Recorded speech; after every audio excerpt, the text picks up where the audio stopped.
walk, what we say, what we don't say, how we act, how we react. I mean, all these mechanisms, like, you know, you gotta be very conscious of stuff like that. But it's a cool gift, man.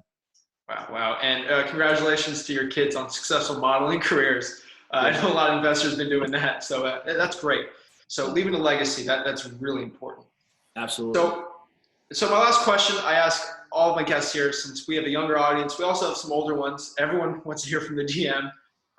If you were, I know this is not 1996, this is 2020. So if you were back 18 years old in the sticks of Ohio, got no money, what would you do?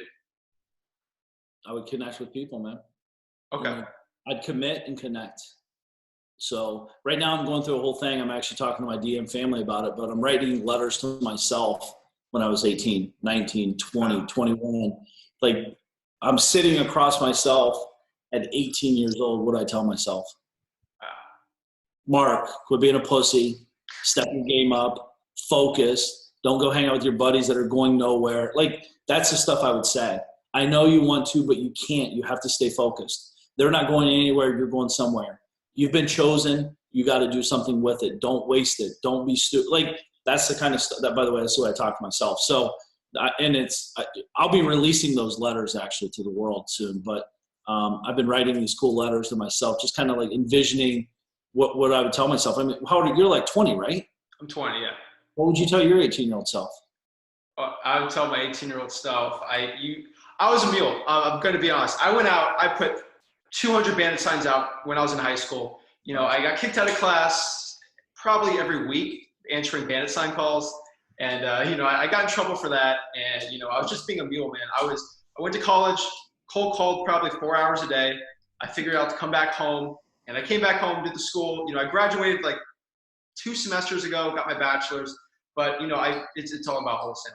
So that really lit a fire in me. But definitely, you know, just getting a VA, like doing everything yourself, it's impossible. But a VA costs money. What would you tell yourself when you're telling? Because that's a conversation you have to overcome, right? Mm-hmm. Like, dude, I know I need a VA, but it costs money. Well, how much does it cost? I don't know. It just costs money.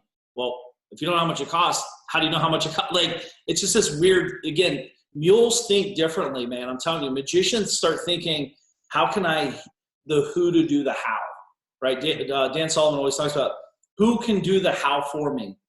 I'm in class. I'm going to get in trouble. I'm trying to get my degree or whatever you were doing then.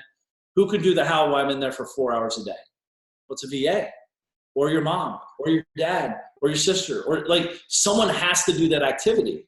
So until constraints happen, you'll always be a mule, man. Until you feel the pain at such a high level and you don't like it anymore, that's the only time people change, for real. Yeah. And I think one of the most important things I learned at 17 was I made the first $15,000, my first deal, you know, 17. I reinvested all of it in the business. I didn't go buy Gucci sneakers, anything like